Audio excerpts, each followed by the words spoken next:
Welcome to Happy News Network, the Minisode. We're here to brighten your week while you take a break from doom scrolling. I'm Shayna.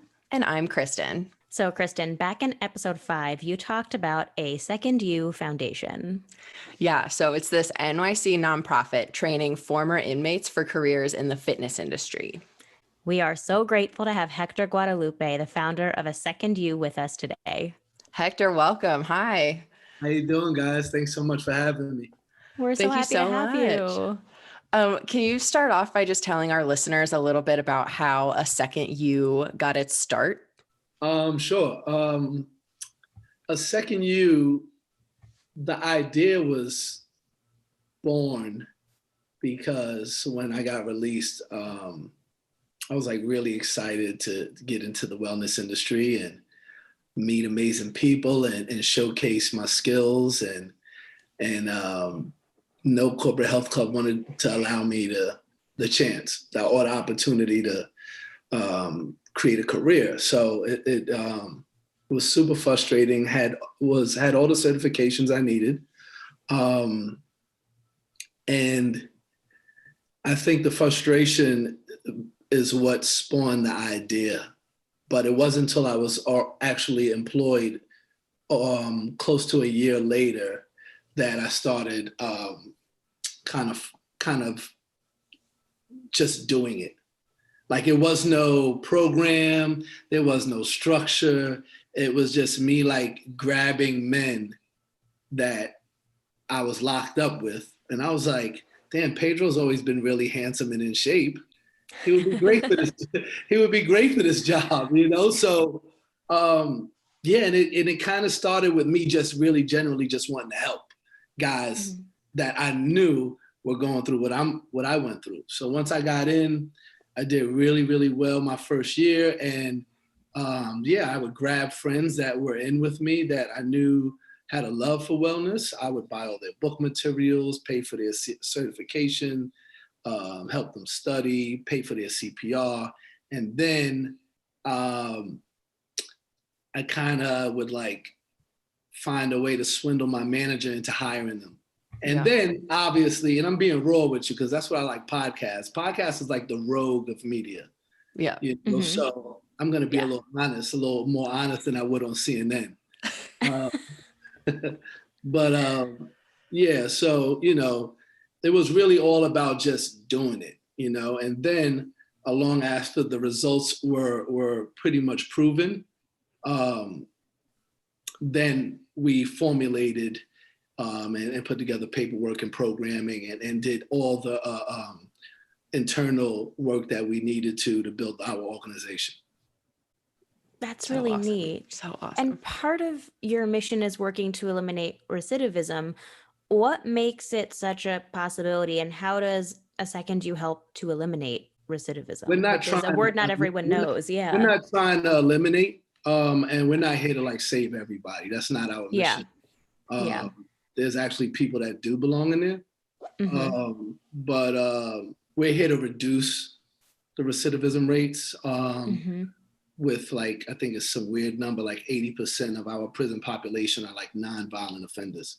So people like myself that used to love smoking bud back in the days, you know, then sold blow up and down wherever, I don't think they deserve 20 years. So that is our client base. And that is the majority of our system. A variety of nonviolent offenses. It's not just drugs, but just use that as an example because of myself. But we're super excited about continuing to reduce that number. And due to COVID, we now are kind of getting back together, and we have a class starting the first week of December with a group of people that just came home. So we're excited about that. Congratulations. That's really awesome. Your organization really takes a value in teamwork and community. And how have you adapted that in these times of COVID, socially distant and now virtually? How are you gonna? I think this entire time has been easy for our team. Felt like I lived through a few pandemics already. You know, growing up in New York back I'm 42. So I'm born in 78, means the entire 80s and 90s, which were probably the wildest time of all of our cities. Like, just survived a lot of saw a lot of stuff. So this was pretty light. Yeah. Yeah, we regrouped, transitioning into Zoom, virtual personal training, corporate training online, everything was just seamless. So we were very grateful. Now the first virtual second U class will be online temporarily at the moment. So it was good. The team was like, it was no issues. Yeah, that's so really great. That's so great. It's great that it was so seamless for you, and not everyone had such an easy time. No, yeah, I get it, but I think that's what I'm saying. Like, I feel like when you experience so many challenges, and you're used to the deck being stacked against you, then this is like easy. Yeah, it's just another thing. Yeah. So for people looking to try new fitness regimens, how can they adapt to our new circumstances? Well, I would say obviously reach out to a Second U Foundation. But aside from that, I think, if you're on your own, then definitely having some guidance when it comes to putting together a program. And that program doesn't have to actually just be all physical, right?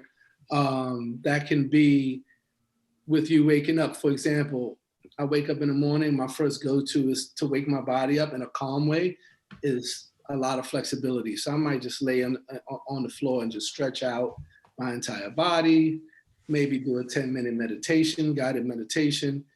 And then you'll be in a mindset of like trying to put together and seeing what your day looks like and feeling good about it in a positive way, right? In a healing way. And when it comes to actual physical routines, everything is about structure, so building out, I'm a creature of like rituals. So build you out something that's not overwhelming, that you can kind of like stick to as a guide day by day during these times. And obviously, if you need someone to guide you, we're here. Yeah. And there's a whole body approach. Totally. Yeah. And what separates also like our coaches from like other coaches is the exchange in energy. What I mean by that is you're actually paired with somebody that has been through some shit. So you're not going to feel like there's no outlet. You're never going to feel like when you're training with us, there's no room for emotional or mental support, So these men and women have faced tons of adversity in their life. So to me, they're some of my favorite heroes. Yeah. That's great that you let them be heroes for other people too, and you help give them that platform. Totally. Yeah. What makes your approach to giving people a second chance so successful?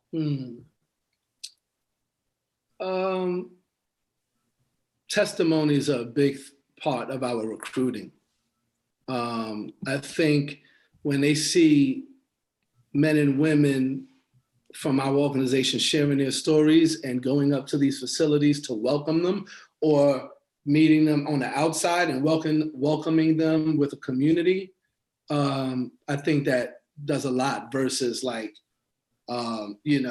versus Kristin trying to recruit them, So, it's like seeing your own be there for you is like huge. That's huge for any community, right? Yeah. Seeing people that actually did well with themselves, did something positive with their lives, that should just reinforces hope. So I would say that has been the key component. Yeah. Finding community and valuing and growing it can really be so helpful. Our 95% of all of our staff and volunteers are all formerly incarcerated. Yeah, that's really awesome. Beautiful. So considering the holiday season and reflecting on what we're all grateful for, how can people sort of adapt that idea of building community and developing second chances through embracing what we've all been through? How can we sort of adapt that as we sort of try and bridge and mend our love with our loved ones during the holiday season? Well, first it's giving season. Mm-hmm. So you should be in the spirit of wanting to help your neighbor anyway. Yeah. You know what I'm saying? Like, you know, just because they got a mask on nowadays and the mask is legal, don't be scared. Don't be scared of your neighbor. You know, I'm being funny. But yeah. But yeah, like, you know, embrace the giving season, the holidays. This is a time, you know, you got to understand, this is also a time of community, the end of the year. This is when we're used to celebrating.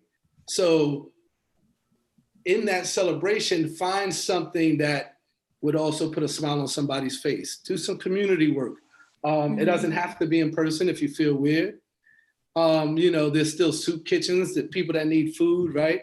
There's still kids, foundations that need gifts. So if you can't actually be there physically, mailing in something helps. Like, there's so many ways. There's so many ways to actually be a part of that, you know, a part of community and helping someone find some joy and some relief during this time. Yeah. And community can be more than just what you're immediately surrounded by. It can be a little bit broader too. Totally. It can be who's in your whole neighborhood, not just your building. Yeah. We've got a little CEO that we're a fan of who donates school supplies and backpacks to kids throughout the New York area. And it's that same concept of wanting to celebrate and put a smile on other kids' faces. That's the culture we want to raise. Yeah. That's what you want to create. Yeah. That's awesome. Yeah. Hector Guadalupe, founder of A Second You Foundation. Congratulations on your continued success. And thank you so much for taking the time to be with us today. Thanks so much. Thank you. We're so happy that we got you here today. From all of us here at Happy News Network, I'm Shayna. And I'm Kristin. Have a happy day. Have a happy day.